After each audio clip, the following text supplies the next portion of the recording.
안녕하세요. 저는 빈털터리로 시작해 우여곡절이 많았으나 단칸방에서 시작해 조금씩 아끼고 모아가며 결국에는 내 집까지 장만하게 되었네요. 남편과는 같이 고생해온 만큼 백년해로 할 줄 알았는데 집이 생기고부터 자기 할 일은 다 끝났다고 생각한 건지 내가 여태까지 반평생을 함께한 사람이 맞는지 싶을 정도로 변하더라고요. 남편만큼은 아니지만 저도 필요할 때 나가서 돈도 벌어오고 했는데 이 집이고 뭐고 전부 자기 거라고 하면서 난리도 아니었어요. 좋은 이야기도 아니고 그때 인생을 다 돌이키기엔 1시간 가지고는 모자랄 것 같아서 생략하도록 하겠습니다. 아무튼 그때 남편의 행동으로 인해서 결국 법원까지 가게 되었고 이혼하게 되었습니다. 남편과 저 사이에는 딸이 하나 있었어요. 남들처럼 둘 낳아서 잘 살고 싶었지만 상황이 힘들다 보니 한 명도 버거워서 딸아이 하나에서 멈추게 되었습니다. 이혼은 어차피 딸아이가 대학까지 가고 나서 했으니 양육권 같은 부분에 있어서는 따로 상의할 것도 없었습니다. 딸아이 또한 지 아빠가 아니라 저를 택했고 그렇게 딸아이랑 저랑 둘이서 같이 살게 되었습니다. 딸이 비록 공부하는 조금 밤새고 지냈어도 운동신경도 좋고 누굴 닮았는지 얼굴도 예쁘고 해서 주변에 항상 남자가 끊이지 않았습니다.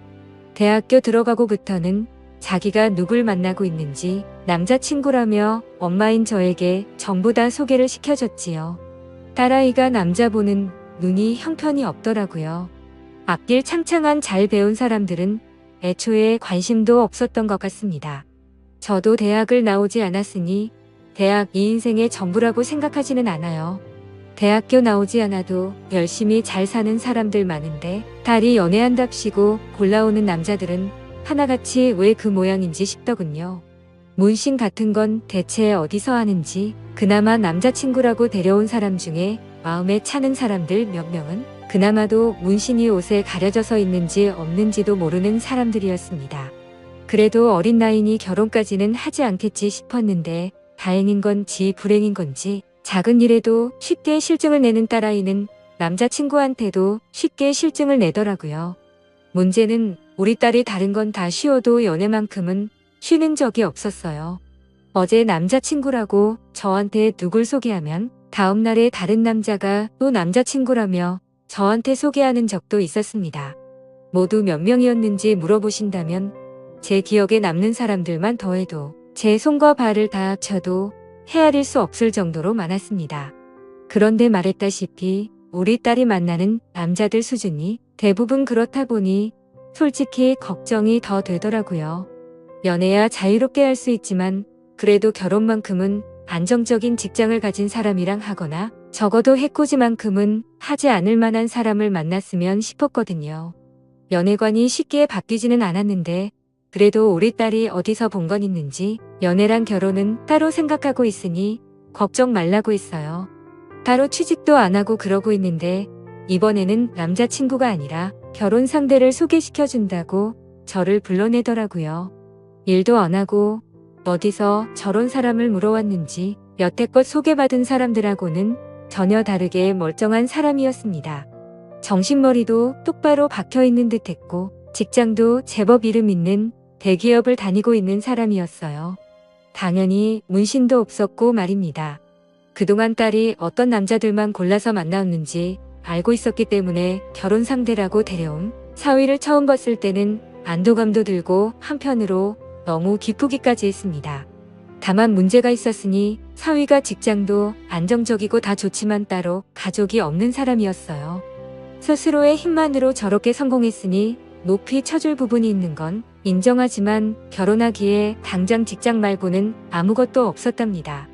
그나마 다행인 건 그동안 학자금 대출이며 이래저래 빚이 많았는데 그건 이미 다 갚고 없다는 사실이었지요. 대신 결혼을 하게 되면 당장 지낼 곳이 없다고 하는 거였어요. 그래서 결국 저희 집에서 처가살이를 할 수 있게 배려를 해줬습니다.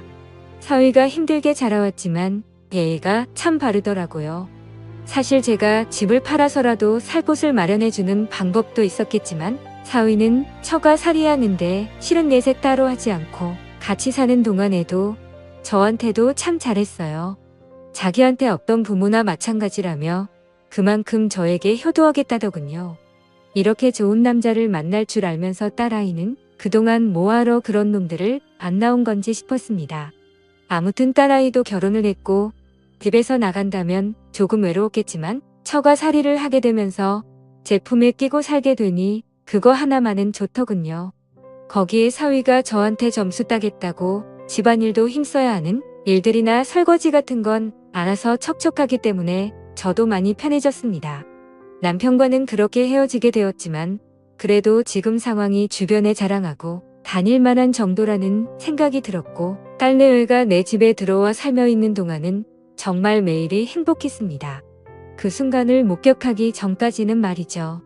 저도 동네에 아는 사람들 가게 나가서 소일거리 해주고 하면서 생활비도 벌고 있었습니다. 사위가 생활비 보탠다고 얼마씩 보내주긴 했지만 그래도 언젠가는 독립해서 나가야 할 텐데 무작정 준다고 고맙다고 받을 게 아니라 그 돈은 제가 따로 모아주고 싶었죠. 그래서 그렇게 소일거리 하면서 생활비 벌이하면서 지내고 있었습니다. 원래는 동네에 잘 아는 사람이 다니는 공장에 가서 하루같이 일을 하고 일당을 받아오는 예정이 있어서 아침 일찍부터 나갔어요. 그런데 공장까지 도착해서는 공장 설비에 문제가 생기는 바람에 일을 시작하지도 못하고 돌아오게 되었죠. 이동하는데 이미 시간을 많이 써버려서 다른 데에 일하러 나가봤자 돈 버는 느낌도 안 들겠다 싶어서 그날은 그냥 집에 들어가서 쉬어야겠다는 생각을 했습니다. 그리고 집에 들어갔는데 딸부부가 쓰는 방에서 딸아이가 앓는 소리가 들리더라고요. 사위는 분명히 한참 출근해 있을 시간인데 들려서는 안 되는 소리가 들려오니 오만 가지 생각이 다 들더라고요. 약정하고 딸아이 방문을 열어보니 우리 사위가 아니고 결혼하기 전에 한참 젊은 시절에 연애한답시고 만났을 법한 제가 싫어하는 부류의 사람이 방 안에 제 딸하고 같이 있더군요. 그렇습니다. 제 딸이지만 욕먹어도 싸지요. 저도 일 나가고 지난 남편 그러니까 사위도 출근해 있는 동안 그 틈을 타서 딸아이는 생산적인 일이 아니라 다른 일을 하고 있었던 거예요. 따지고 보면 생산적인 일일 수도 있겠지만 아무튼 해서는 안 되는 일이나 마찬가지였죠. 남자분은 눈이 좀 없을지라도 이런 말도 안 되는 일을 저지르는 아이는 아니라고 생각했는데 참 제가 돈 번다는 핑계로 정말 자식 교육을 제대로 못 시켰구나 하는 후회가 들더군요. 딸아이는 절대 사위한테 말하지 말라고 하는데 그 얼굴에는 후회나 죄책감은 하나도 보이지 않았습니다. 오히려 차라리 들켜도 저한테 들켜서 다행이구나 하는 그런 느낌이었어요. 그래도 자식 부탁인데 자식에게는 부모가 어디 있겠습니까? 그래서 딸아이가 말한 대로 아무것도 모르는 척하고 있었지요. 그런데 그때마다 정말 이 꼴 저 꼴 다 보기 싫더라고요. 그 사실을 숨기고 있는 제 자신에게도 자괴감이 느껴지고 괜히 제가 일 때문에 밖에 나가 있으면 딸아이가 또 집에 외간 남자를 들이지는 않았을지 그런 생각도 들고 말입니다. 그래서 더는 신경 쓰고 싶지 않아서 제 집은 딸아이한테 넘겨주고 저는 남은 재산을 조금 처분해서 제가 나고 자란 고향으로 돌아왔습니다. 작은 아버지가 아직 시골집을 가지고 계셨고 저희 부모님이 저한테 남기신 건데 하면서 저한테 흔쾌히 집을 사용하게 해주셨지요. 세월을 맞으며 몇 번 고쳐진 집이긴 하지만 태어나서부터 결혼 전까지 살았던 집인데 서울 사람이 다 되었는지 처음에는 시골집이 적응이 되지 않더군요. 딸아이 아니어도 서울에 친구들도 많았고 할 게 많았는데 이곳은 참 할 게 없더라고요. 거기에 집이 비어있으니 사위 출근한 사이에 딸아이가 집에 사람들 끌어들일 거 생각하고 있자니 참 사위한테는 미안한 소리지만 그래도 그 꼴 안 봐도 되니 마음이 편하더군요.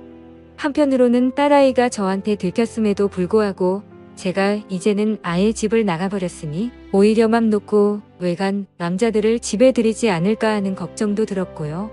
팔이 안으로 굽어서 그렇겠지만 분명히 우리 사위는 아무 잘못 없고 딸아이한테 문제가 있음을 인지하고 있지만서도 끝에서 끝까지 들키지 않고 우리 딸이 무탈했으면 좋겠다는 생각을 했습니다.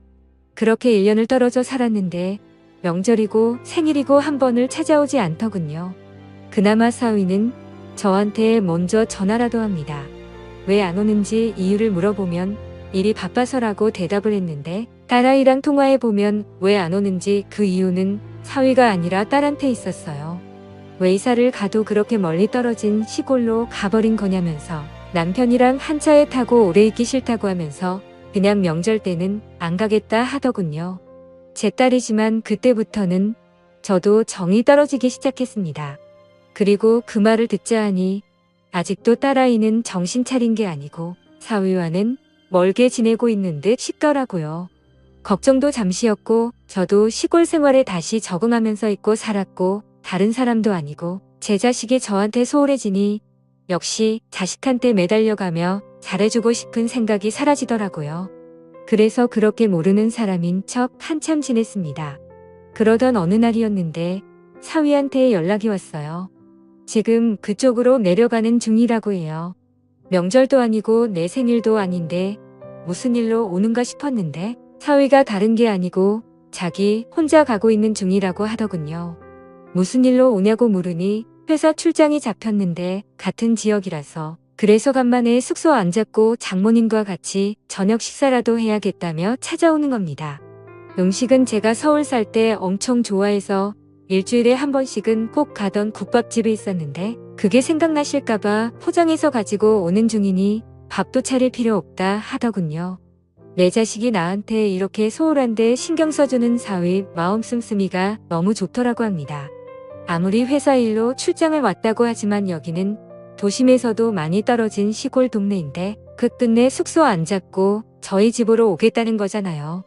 거기에 저 번거롭지 않게 식사도 포장해 오고 그것도 모자라서 제가 제일 좋아하던 식당을 기억해서 거기 음식을 사오는 기까지 했으니 말이지요. 이렇게 자상하고 섬세한 남편을 두고 내 자식은 왜 정신을 못 차리고 저러는지 싶더라고요. 그래도 그동안 시골에서 혼자 지내느라 적적했는데 오랜만에 사람이 있으니 좋더라고요.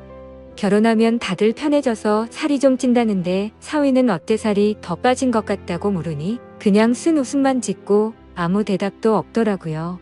아주 보고 싶었는데 못 내려와 미안하다. 길이 먼데 어찌 오느냐 괜찮다. 이런 뻔한 안부를 몇 마디 주고 받으니 할 말이 많이 없어 조용해졌습니다. 사위도 사실 능글맞은 부분도 없고 아무래도 편하게 있기는 힘들었겠지요. 그래도 저 생각해서 이 먼 길을 와준 것만 해도 불편해 보이는 모습에도 고맙기까지 하더군요. 그동안 혼자 시골에 있는다고 할 게 없어서 이것저것 만든 당금주들이 있었는데 사위가 술을 좋아하는 건 알고 있어서 인삼주내 하면서 너무 긴장하지 말고 편하게 있으라며 사위한테 술을 한두 잔 권했습니다. 처음에는 사위도 머뭇대더니 그래도 좋아하는 술에 직접 담근 귀한 술이다 보니 좋아하는 술을 안 마시고 지나칠 수는 없었나 봅니다. 그때마다 담궈둔 술이 많다 보니 다른 사람도 아니고 내 딸 먹여 살려주는 사위가 마시는데 아깝지는 않았습니다. 사위는 사양하면서도 계속 한 잔 한 잔 마시다 보니 어느덧 잔뜩 긴장해서 힘이 들어가 있는 모습은 온데간데 없고 슬슬 몸이 풀리는 듯 싶더라고요. 그래도 회사 일 때문에 왔는데다가 다음 날 일도 봐야 할 텐데 술이 어느 정도 들어가니 그만 마시게 해야겠더라고요. 그런데 사위는 이 정도 취하는 건 괜찮다며 계속해서 잔을 채우더군요. 이상했죠.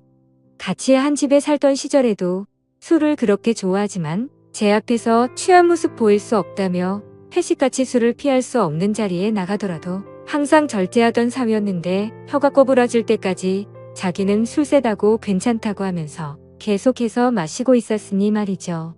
담금주라고 해봐야 어차피 시간이 남아서 담근 고급 술도 아닌데 말입니다. 그때까지도 저는 별 생각 없었어요. 그냥 표현하는데 서툰 사위가 장모를 오랜만에 만난 나름대로의 반가움의 표시라 생각했습니다. 어차피 혼자 사는 집이다 보니 방이 남아서 저는 10시만 되면 졸린 이 사위가 잘 곳을 마련해 놓고 저는 먼저 자겠다 말하고 혼자서 잠자리에 들었습니다. 그리고 제가 잠에서 깨고 왕건 한참 깊은 잠에 들어 있어야 하는 새벽이었죠. 이불맛에서 느껴지는 인기척의 잠에서 깨고 저는 이내소스라 시계 놀라고 말았습니다. 제 이불맛에 있던 건 제가 마련해준 방에서 자고 있어야 할 사위였습니다. 열려있는 문 쪽으로 거실을 보니 술병이 셀 수도 없이 나뒹굴고 있더군요. 술을 얼마나 마신 건지 가늠조차 되지 않았습니다. 혹시나 사위가 술에 너무 취해 제정신을 못 챙기는 건가 싶더군요. 이러다 무슨 일이 생기는 건 아닌가 너무 긴장되었지만 그래도 여태껏 제가 봐온 사위를 믿기에 최대한 침착하게 행동했습니다. 최대한 사위의 기분을 상하지 않게 무슨 볼일이냐고 침착하게 물었는데 사위는 갑자기 제게 다가오더군요. 저는 깜짝 놀라 눈을 감아버렸고 잠시 후 두 눈을 떠서 쳐다보니 사위는 두 눈에서 눈물을 펑펑 흘리며 울고 있었습니다. 상황을 정리하고 한참 울고 있는 사위를 달래줬습니다. 한참을 울고 난 뒤에야 정신을 차린 사위가 정말 죽을 죄를 지었다며 죄송하다 사과하더군요.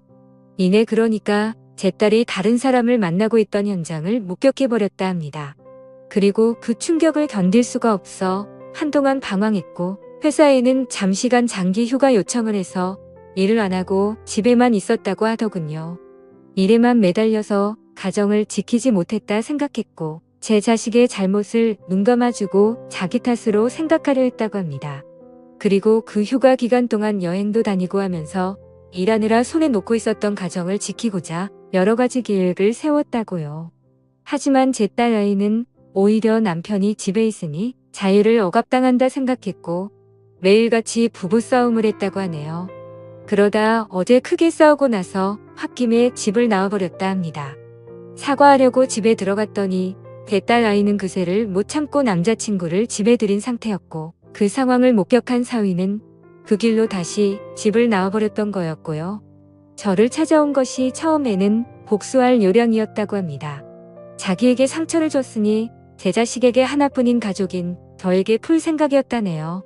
하지만 도무지 그럴 수 없기에 이렇게 지금 이 상황이 되었다는 겁니다.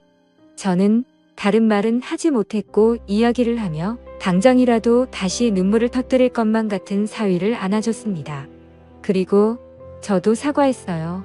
미안하다고 자식의 잘못을 알고 있었는데도 나는 도망치는 걸 택했다고요. 나에게는 부모 자격이 없으니 이런 일을 당해도 사다했습니다. 그렇게 한참 동안 둘이 부둥켜 안고 눈물을 흘렸습니다. 그리고는 저는 사위에게 마음이 풀릴 때까지 이 집에서 지내다 가라고 권했습니다. 어차피 회사에는 장기 휴가를 내놓은 상태라고 했으니 시간적으로 여유가 있다고 생각했고요. 그렇게 사위와 함께 시골집에서 같이 살고 있는 지가 2달이 다 되어갑니다. 마치 연인이 된 것처럼요. 그리고 제 딸 아이한테서는 전화가 계속해서 오네요. 자기 남편이 집을 나간 것 같다. 연락받은 거 없냐면서요. 생활비도 떨어져가고 혼자서 못 살겠다고 하는데 그렇게 궁금하면 한 번이라도 내려와 보면 될 것을 그럴 생각은 없어 보이고 불만만 털어놓네요. 구제불능이고 정말 한심하다고 생각이 들더군요. 2달이 지나가다 보니 사위는 이제 자기가 언제 돌아가야 할지 모르겠고 이렇게 지내는 것도 나쁘지 않은 것 같다고 합니다. 그냥 결혼이고 회사고 다 놓아버리고 여기에 와서 살고 싶다고 하는데 시골 동네다 보니 주변 사람들에게는 사위가 휴양차 내려왔다 둘러댔긴 했지만 언제까지 이 상황을 숨길 수는 없을 것 같아 걱정이 됩니다. 제 자식이 잘못을 하긴 했지만 제가 계속 이렇게 있어도 되는 걸까요? 오늘도 같은 고민을 하면서 잠에 들 것 같네요. 이야기 들어주셔서 감사합니다.